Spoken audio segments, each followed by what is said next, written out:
come to know His glory.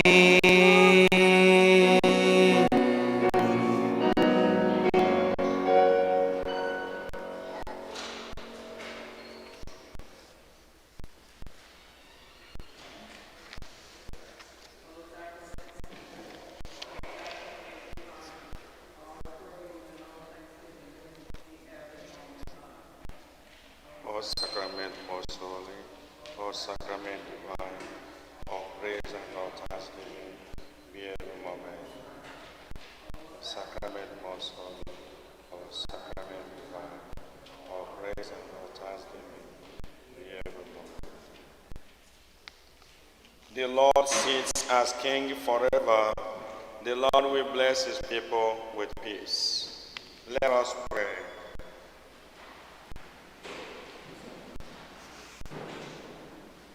Having received the food of immortality, we ask, O Lord, that glorying in obedience to the commands of Christ, the King of the universe, we may live with Him eternally in His heavenly kingdom, who lives and reigns forever and ever.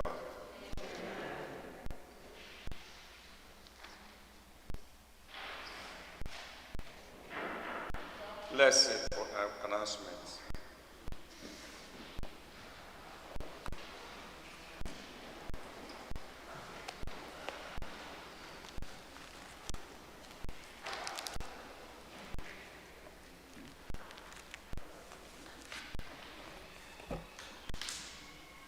Announcements. Thanks to generosity, we have reached our goal in the annual Catholic Appeal campaign. We remind you to please fulfill your pledge. Thank you for your support to the Bishop's Appeal. Students, church attendance envelopes are available to be picked up today after the 9:15 and 10:45 masses in the back of the church. Anyone requesting a mass intention, please call or visit our office at least 2 weeks in advance. The Mass book for 2022 is now available, for you may reserve masses for the next year. Next week, the second collection will be for Christmas lights. We count on your generosity. Thank you. Save the date. The Christmas tree lighting will take place on Saturday, December 4th, 2021, after the 5:30 Mass. Please join us for our Thanksgiving Family Mass on Thursday, November 25th at 9 a.m. Let us gather together to thank God for all His blessings. Our religious article stand is once again open. We have a variety of books, novenas, and other religious articles. Please stop by today. Do we have anyone celebrating a birthday today or this week? Please stand and be recognized. Do we have anyone celebrating an anniversary today or this week? Do we have anyone visiting our church for the first time or coming home after a long absence? You are welcome in the name of the Lord. You are welcome in the name of the Lord. We can see all over you the glory of the Lord. You are welcome in the name of the Lord.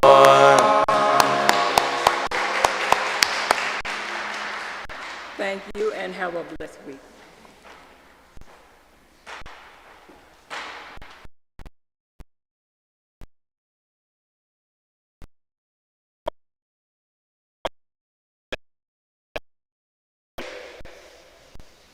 For celebrating today the solemnity of Christ the King as a family, in a special way, we thank God for the gift of a new member of the church, Candy, that was baptized today.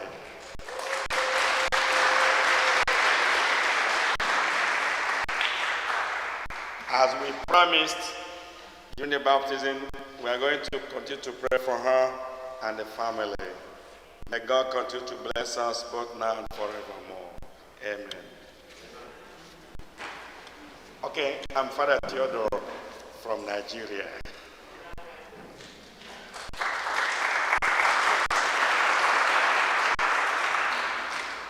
The Lord be with you. May Almighty God bless you, the Father, the Son, and the Holy Spirit. Amen. Go in peace, the Mass is ended.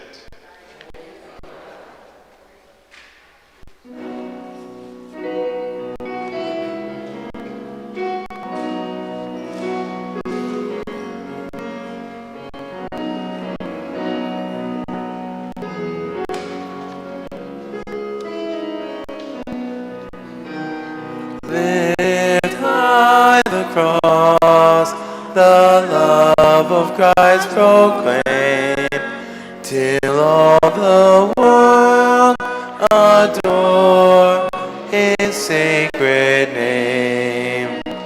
Led on their way by this triumphant sign, the hosts of God in conquering ranks combine.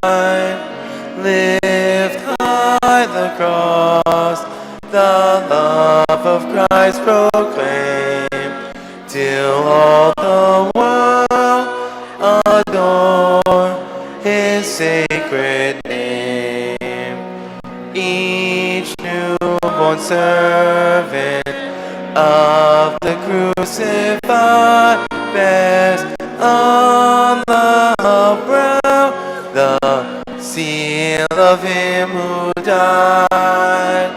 Lift high the cross, the love of Christ proclaim, till all the world adore his sacred name.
n'afa na nwa na mmụọ nsọ.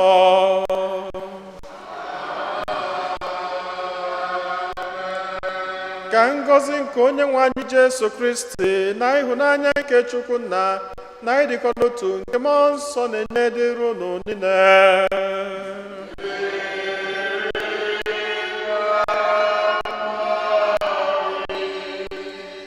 Ụmụnne m na Kristi, tata bụ ụka nke ikpeazụ tupu abanye na nnukwu emume nke eji akwado maka ọmụmụ nke dị nwe anyị Jesu Kristi.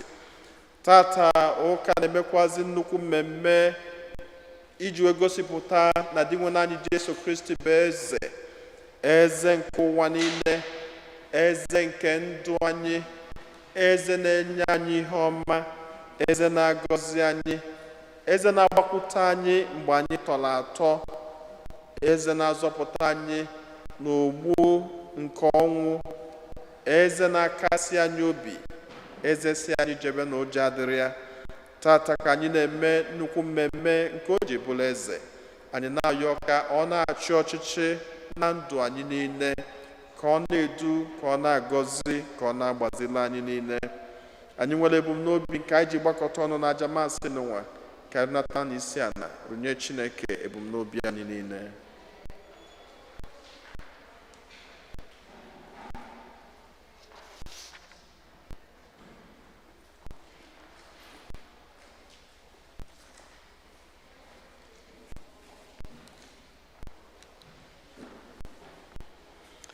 Nkechi na ezinụlọ ya na-echeta Pastor Benjamin Chididike onye rapụrụ ụwa n'ụwa.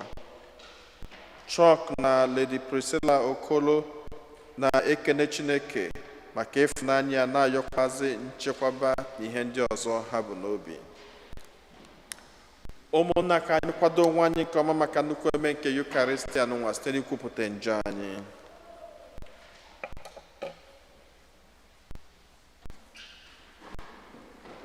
Ekwupụta ngwa Chineke ji ike niile n'ụlọ ụmụnna m, emegheela m ukwu site n'echiche na okwu na omume, na site n'ịrapụ ezi omume o kwesịrị na m ga-eme, site na mmehie m nke kasịrị ukwuu. Nye aka njayọ Maria dị ngọzi, Virgin ọgbụ, na ndị mmụọ na ndị nsọ niile na ụlọ ụmụnna m, kwụ nri ọbara m osebụrụwa Chukwu anyị ayịyọ. Ka Chineke ji ike niile meela anyị niile ebere, gbala anyị njọ anyị, ga ma duru anyị na ndụ ebebe. Otito dịrị Chineke n'enu kasị enu.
Ka anyị yọọ ayịyọ.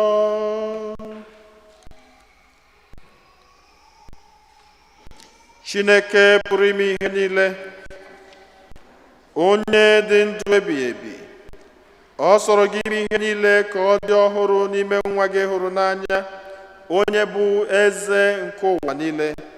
Biko were obiọma mee ka ihe niile kere eke azọpụtagoro n'igbu ohu nke njọ na-esekpuru ebube eze gị, ka ha na-eto gị akwụsịghị akwụsị.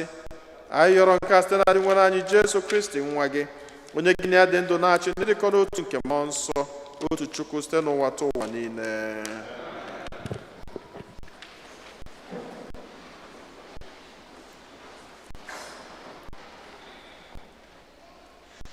Ihe ọgụgụ ewetara n'akwụkwọ onye amụma Daniel. Ka m nọkwa n'ahụ ọhụ n'abalị, ahụrụ m onye dịka nwa nke mmadụ ka o si n'urukpuru nke igwe na-abịa.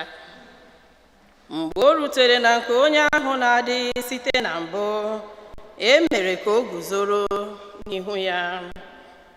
Onye ahụ dịka nwa nke mmadụ natara ike ọchịchị na ebube na alaeze.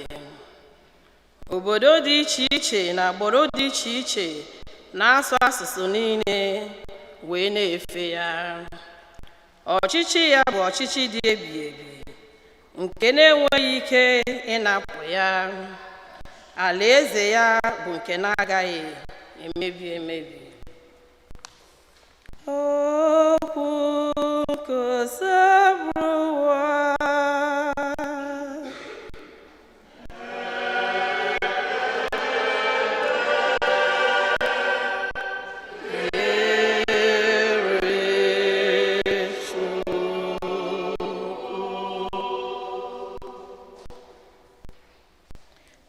Diwalu mbụ eze, o yi ebube eze ka uwe.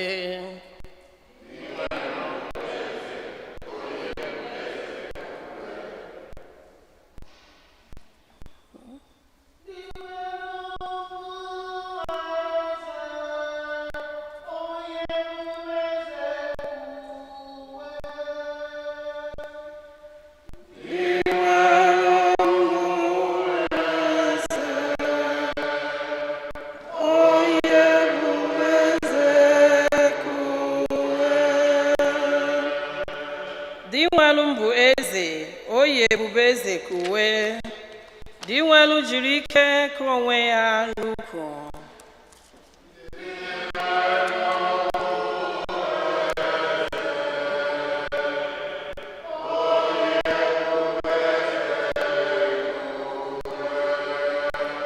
O meela ka ụwa kwụrụ chịm, ghara ịnọgharị n'ọnọdụ ya. Onye nwe anyị, oche eze gị sitere na mgbe ochie guzosi ike. Ị na-adịkwa ndụ tupu oge ọbụla ebido.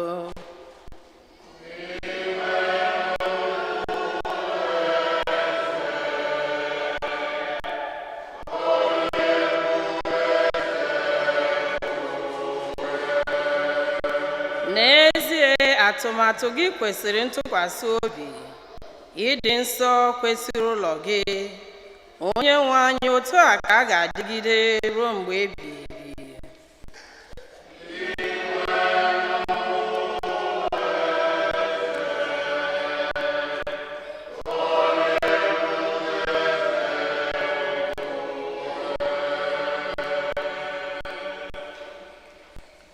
Ihe ọgụgụ ewetara n'akwụkwọ Mkpughe. Jesu Kristi bụ onye akaebe kwesịrị ntụkwasị obi, bụrụkwa onye mbụ esiri na ndị nwụrụ anwụ wee mụọ, na eze na-achị ndị eze dum nọ n'ụwa. Ọ bụ onye ahụ hụrụ anyị n'anya, nke na o jiri ọbara ya gbapụta njọ anyị na njọ.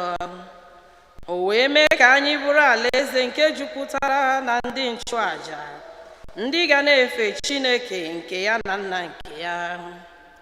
Ka ebube niile na ike niile dịrị ya ebi ebi ebi ebi. Amen.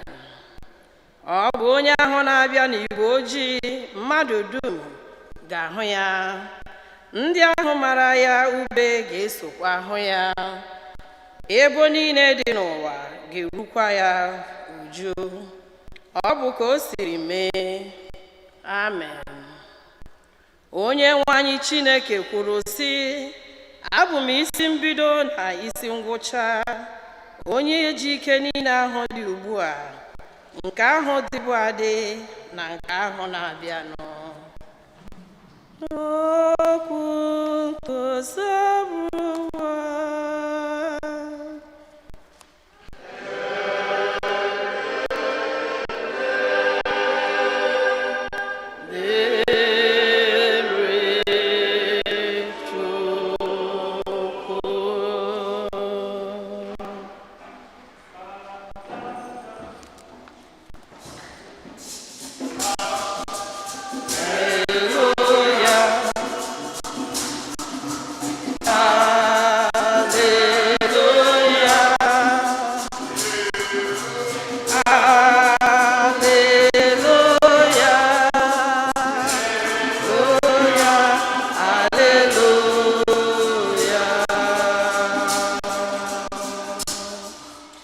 Ngọzi dịrị onye ritere alaeze nna anyị David n'ebe.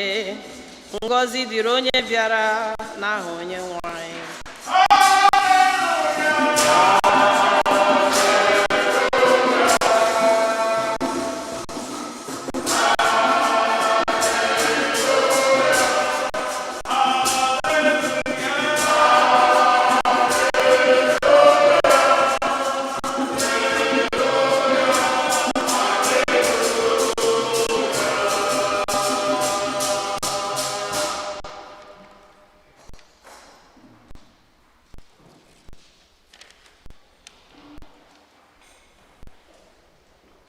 Onyenwe anyị nọnyere unu.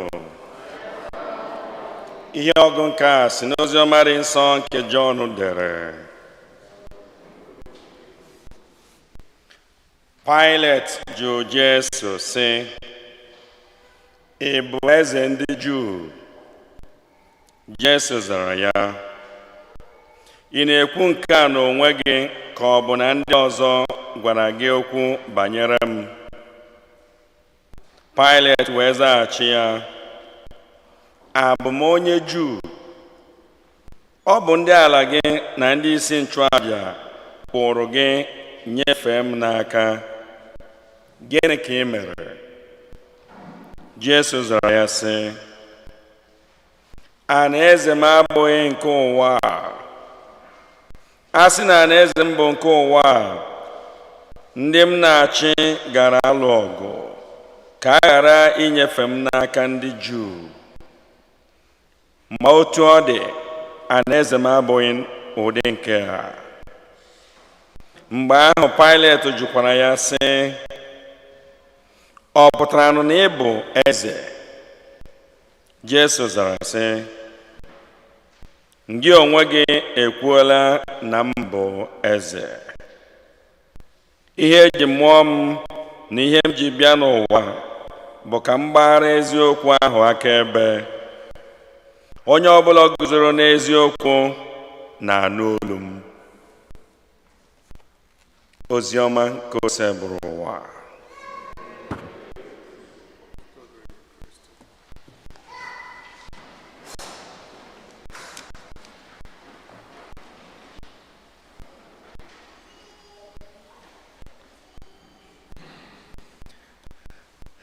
Odo dị Jesu Kristi.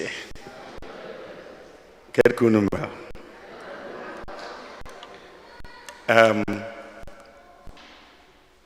This morning, ọ bụ na m gụwa vidiyo ne batago na fonu m, ọ karịrị akarị vidiyo si Nigeria, vidiyo ebe Nigerian si na-celebrate the Corpus Christi. Ọkwa ya?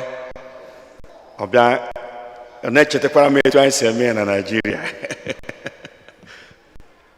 Now, as priests and as seminarians, tata sultan onye ọbụla na-acha ntụ.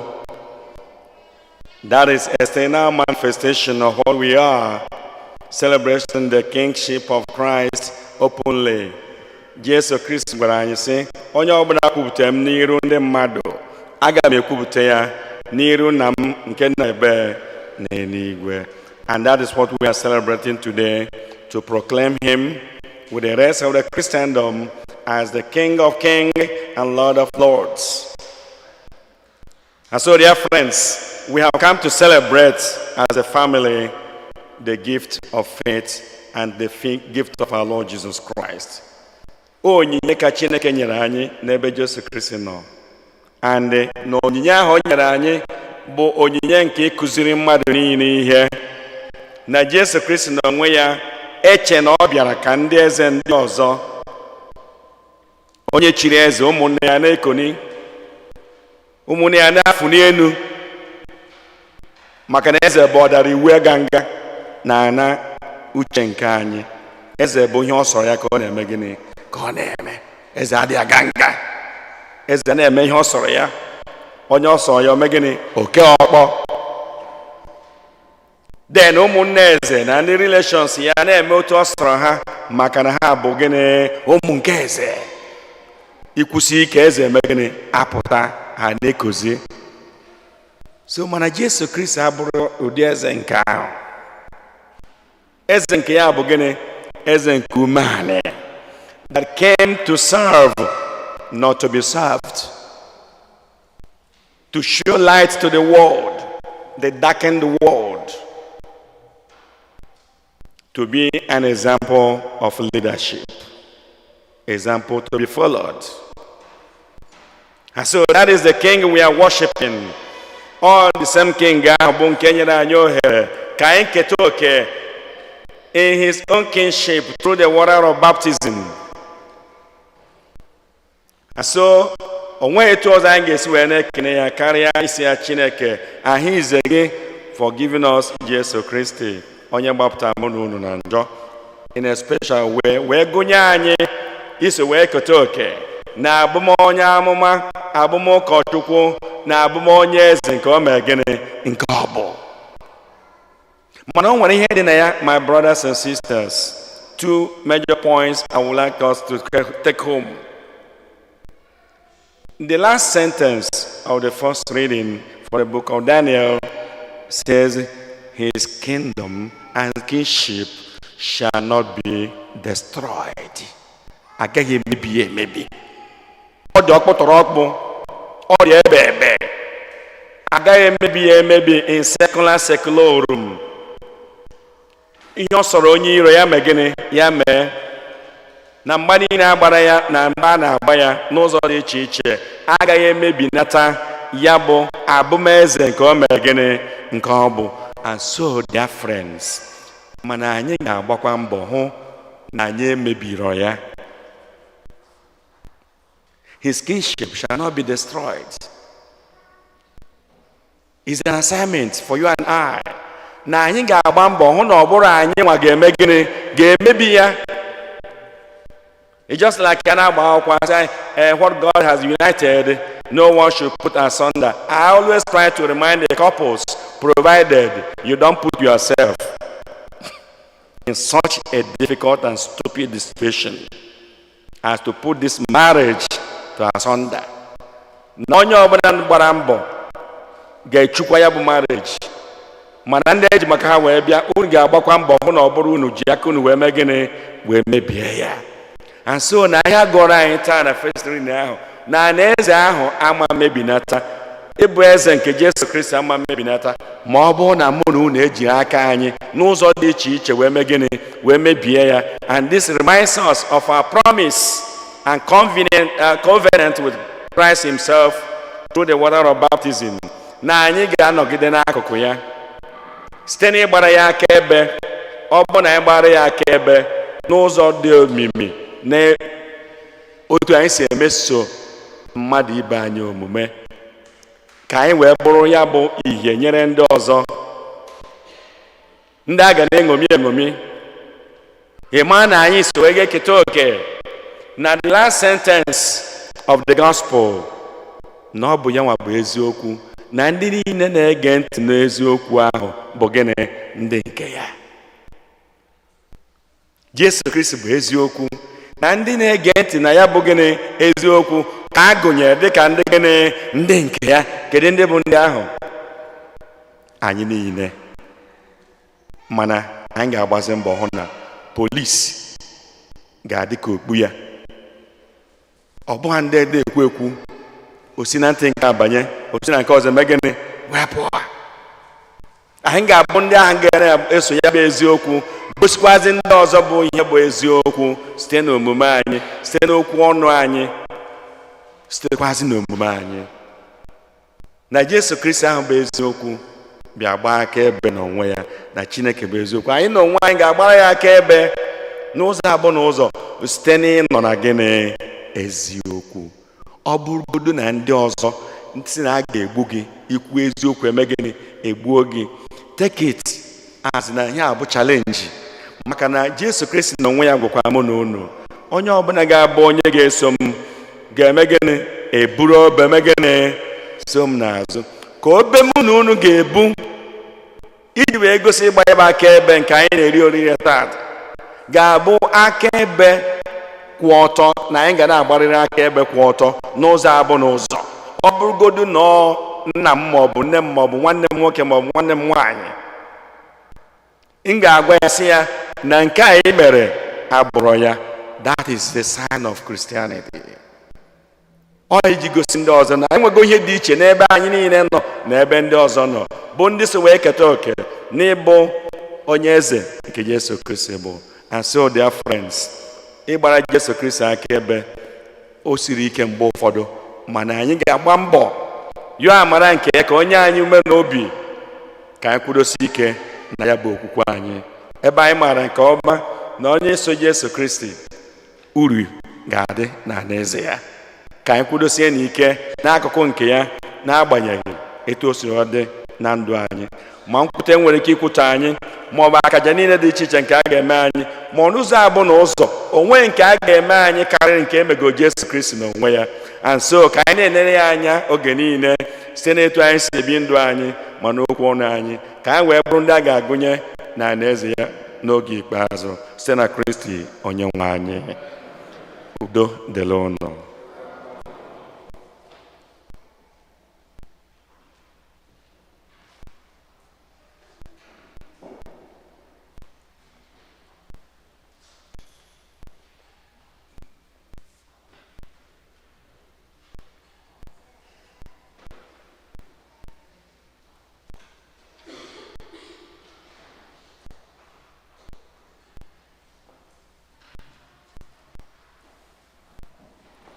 Ka anyị kwụ n'ọtọ kwupụta okwukwe anyị.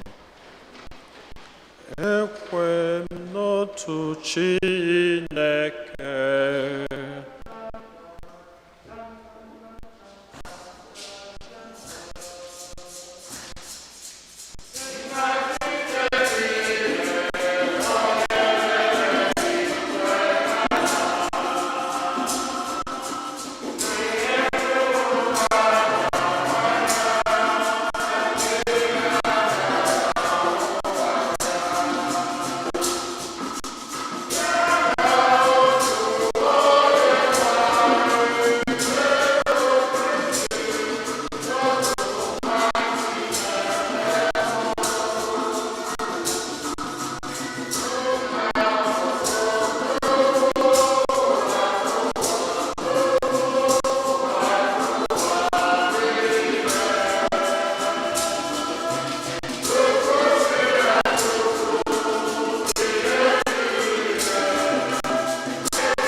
ekpele nke ndị kwelụnụ mmadụ ịtọ ga-edu anyị n'ekpele.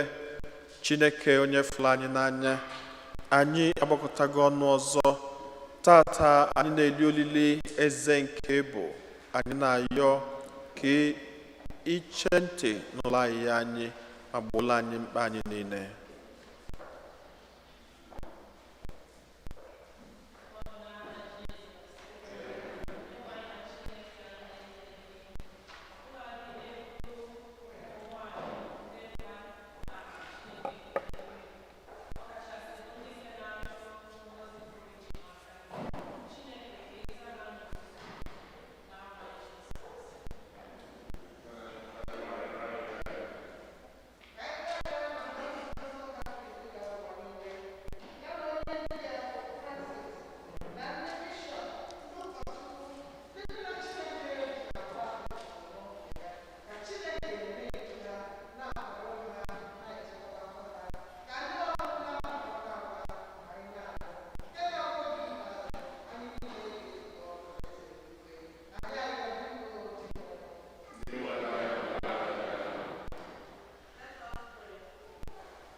Chineke onye fụrụ anyị n'anya, anyị ewelugo ọtụtụ ebumnobi anyị na-erunyekwazị Igbo Catholic Community of St. Fortunata n'aka gị n'ụzọ pụrụ iche, na-ayọ ka amala gị bụ Chineke na amamihe nke gị bụ Chineke na udo nke gị bụ Chineke na-achịkwazi ọchịchị na ndụ anyị. Anyị na-ewezi ọtụtụ ebumnobi ndị ọzọ wee na-ayọ ka igbola anyị mkpa anyị karịa ka anyị pụrụ ịyọ gị site na Kristi onye nwe anyị.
Yọbanụ ụmụnna m ka aja mụ na unu na-achụ bụrụ ihe ga-asọ Chineke ji ike niile nara nụ.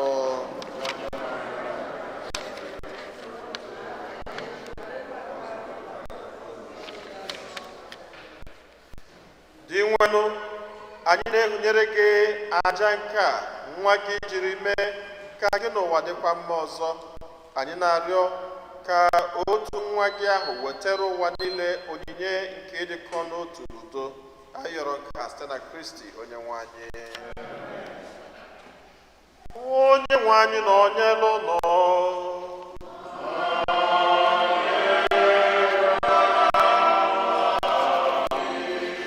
welite n'obi elu.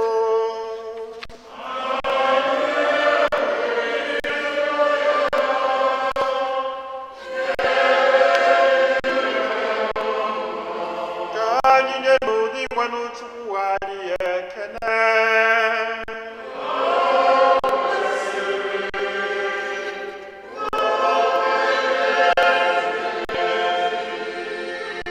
O kwesịrị ezi bụrụkwa ihe ziri ezi na-azọ ndụ na anyị ga-enye gị ekele oge niile na ebe niile, o nna dị nsọ, Chineke jike niile, onye ji nwata ụwa, nke nwatere otu nwa gị dị nwe anyị Jesu Kristi ude nke aṅụrị, ka o wee bụrụ ụkọchukwu ebebe na eze nke ụwa niile.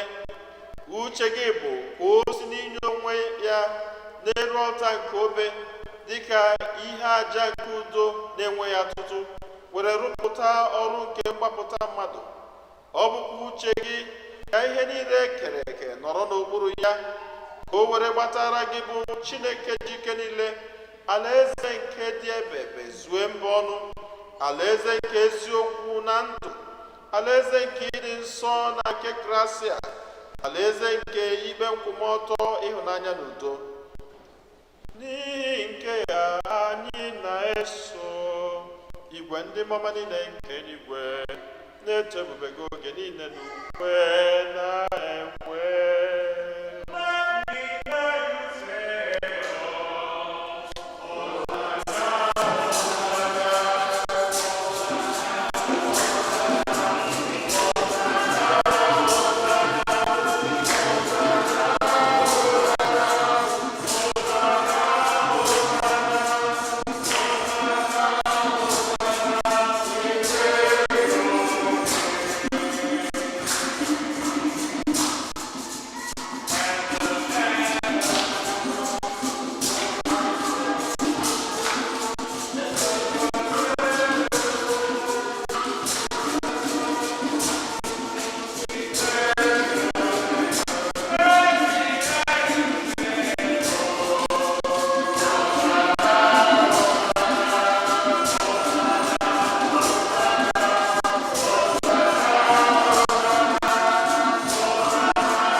Nna anyị dị nsọ esie, sọ gị na-edo ihe dum nsọ.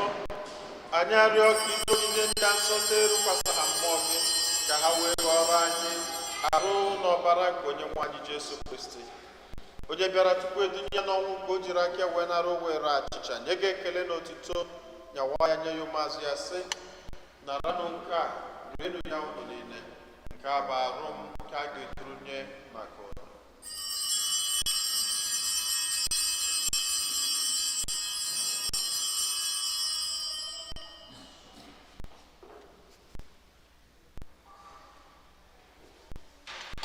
otu akwa ka o siri mee mgbe ha richara nri anyasị. O buru iko mmanya nyekwa gị ekele n'otito bunye ya ụmụazụ ya sị, nara n'oke aṅụ ọnụ ya unu niile, nke a bụ iko nke ọbara m nke ọgbụgba ndụ ọhụrụ dị ebebe, a ga-agba ya n'ihi unu na n'ihi mmadụ niile ka e were gbara njọ. Debenụ nke a na ncheta nke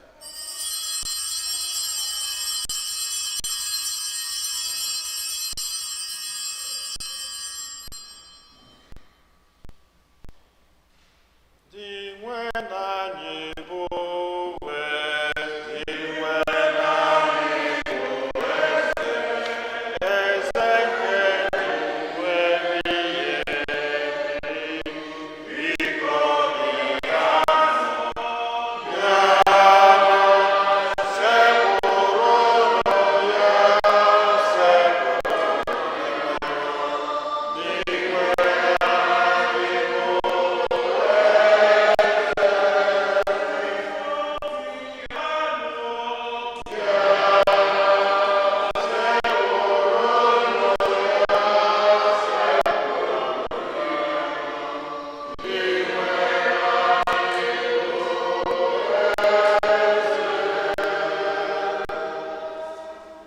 na ncheta nke ọnwụ na mbilite n'ọnwụ nke nwa gị, anyị ebunye gị achịcha nke ndụ na iko nke nzọpụta.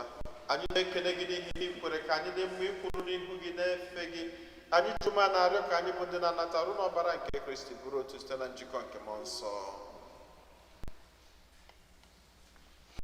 Nna, cheta nzukọ gị zụrụ ụwa niile, mee ka ịhụnanya ya jupụta ya.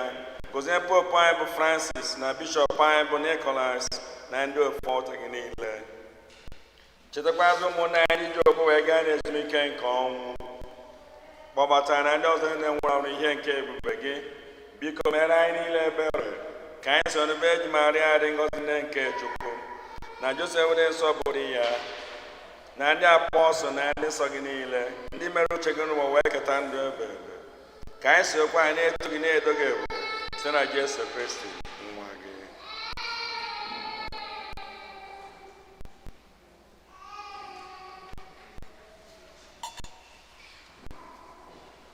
Ihe niile kere eke na-eso ya bụ Kristi, na-esikwa n'ime ya na n'aka ya, na ịdịkọ n'otu nke mmụọ nsọ, na-enye gị bụ Chukwu nna ji ike niile, nsọpụrụ na otito niile, site n'ụwa tụ ụwa niile.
Zọpụta anyị na-arịọ gị osebụ ụwa na-ajọ ihe niile, were ebere nye udo n'oge nke anyị site n'inye aka ebere gị ka zọpụta anyị niile na njọ oge niile. Anyị were gbanahụ nsogbu niile, were nchekwube dị nsọ na-atụ anya maka mbịaghachi nke onye nzọpụta anyị Jesu Kristi. N'ihi na ọchịchị bụ nke gị n'ike na ọchịchị. Onye nwe anyị Jesu Kristi, onye gwara ndị apọstọl gị, udo ka m na-arapụrụ n'udo nke m ka m na-enye unu, elekwala anya na njọ anyị, kama lekwasị anya n'okwukwe nke nzukọ gị. Nye ya udo na-edikọ n'otu mgbe niile ka uche gị siri chọọ, gị bụ onye dị ndụ na-achị ebe ebe ebe ebe. Udo nke ose bụ ụwa dịrị unu mgbe niile.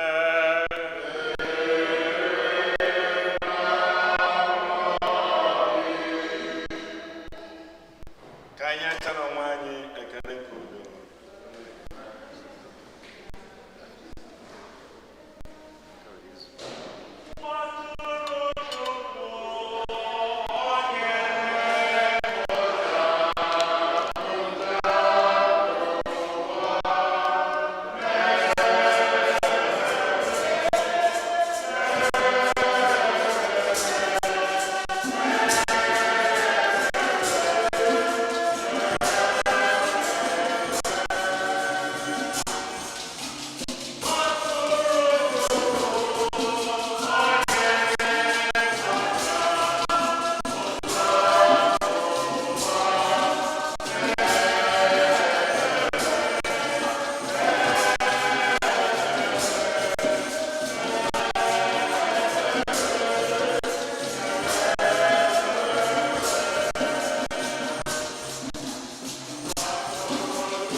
nna Kristi n'elu nwa atụrụ nke Chukwu n'elu onye ahụ na-ekpochapụ njọ nke ụwa anyị na-enwekwa onye isi ọma bụ ndị akpọrọ ori nke nwa atụrụ Chineke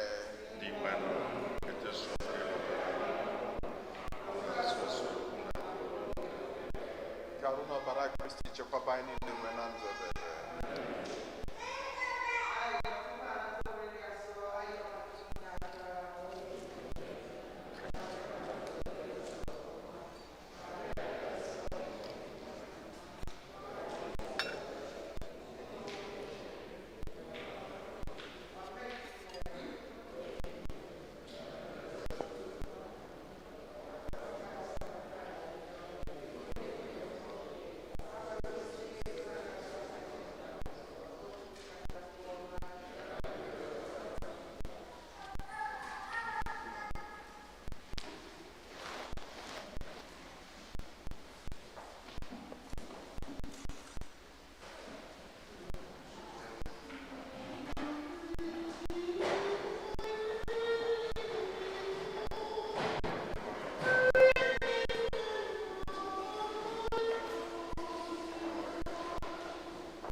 Ka anyị yọọ ayịyọ.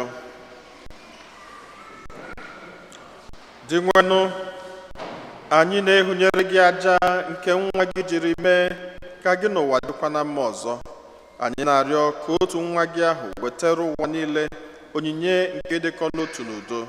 Anyị yọrọ nke a site na Kristi onye nwe anyị.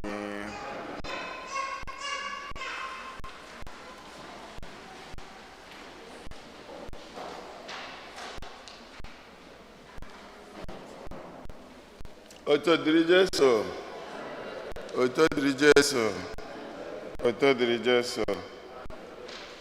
Second collection is for human development. Human development. Ndekwa anya ya no.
Thanks for your generosity. We have reached our goal in the annual Catholic Appeal campaign.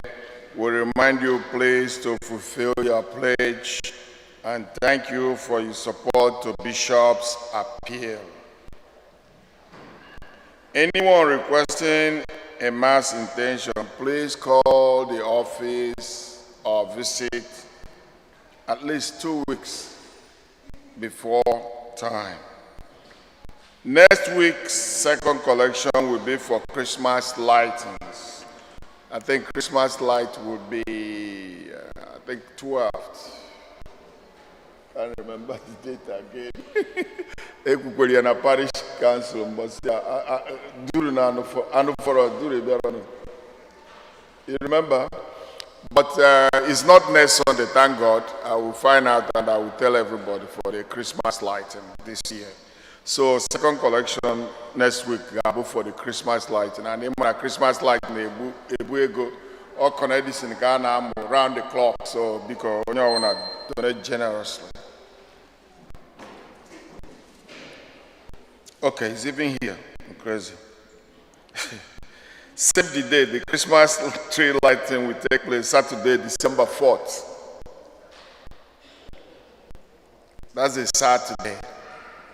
After 5:30 p.m. Mass. So, because Kaibambo, they were represented Igbo on that day. Please join us for our Thanksgiving Mass on Thursday, 25th November. That's coming Thursday. It's going to be 9 a.m. Let us gather together to thank God for all his blessings. And our religious article is still at the back. If you need any, you can stop by and purchase some. And then any birthdays today? Oh, Solomon Jr. no forum. Be upon you.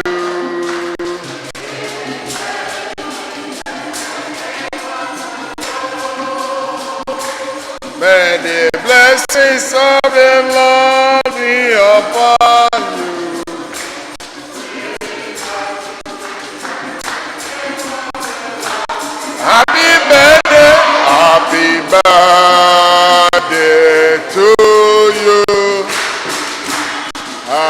birthday to you. Happy birthday, Solo.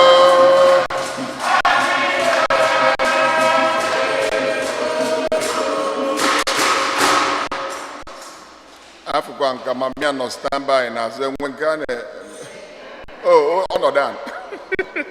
Okay. And when the anniversary? Anniversary? No anniversary.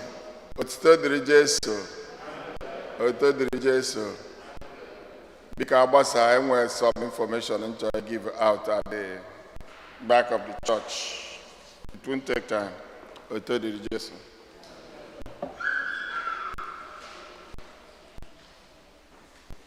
Ambekele say Father nwanne anyị nwoke onye nke sonyela anyị wee ka ụka Father Chioda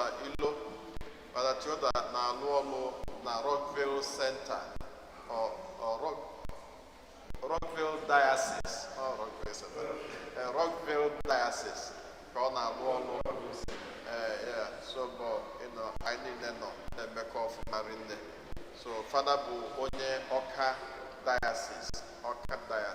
So, Father, thank you. Thank you.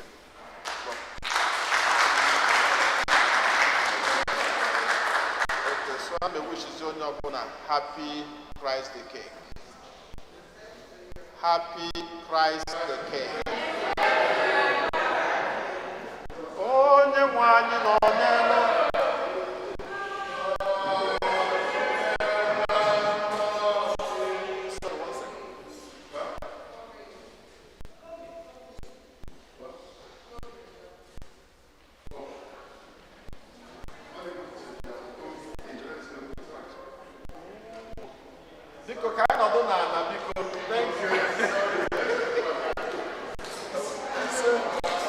So sorry, because I may work 5 minutes, so no, because thank you.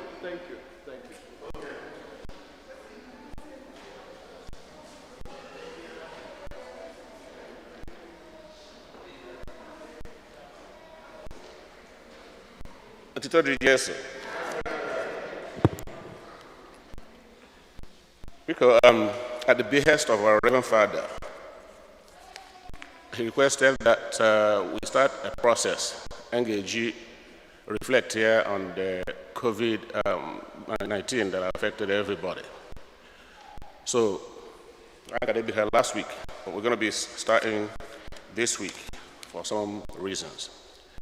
So here, for us to be able to share our personal experiences to COVID-19 may any affect, and what our individual experiences were and still are.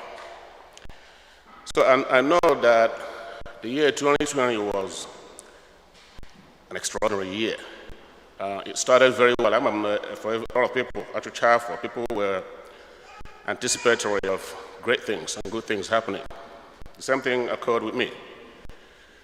In fact, for me, 2020 it started very well for me because in January, straight from the blue, my job, they offered me a position to head an entire department from nowhere. I was shocked. It happens to be infection control department for the entire system. So that was January of 2020. So after a lot of haggling, a lot of negotiations, I accepted. I know where I was going to be subjected to the most incredible moments of my life. So accepting that position opened me up. It gave me access to a lot of information. I was in direct access to the CDC portal. I was now able to attend meetings on public health issues around New York and around the country and around the world generally. So From December, January, from this access that again now, I know about, they were saying coronavirus, something in China. So I'm see this and whatever they thought was an update on the thing. But in reality, they didn't have a handle on it. They didn't really, they were not really giving out accurate information. So, we carried on and carried on and carried on. I didn't even have time yet to put up a team. So, because the whole idea was to create structure and direction for the department. So I'm going to get hello, maybe by the end of January, it became clearer and clearer that this was becoming an issue. So, another scramble, everybody was running around trying to figure out what to do. And then when I said that, I was at the first cases from Colorado, from the West Coast and all that. Before you knew it, TV, everywhere, it was all across the airwaves. So now every institution was now running around trying to find a way to at least contain the process within the confines of the organizations. So eventually, in my political whatever, in between. Was there the first test kits that were now delivered. As a matter of fact, our institution was one of the first to get those kits.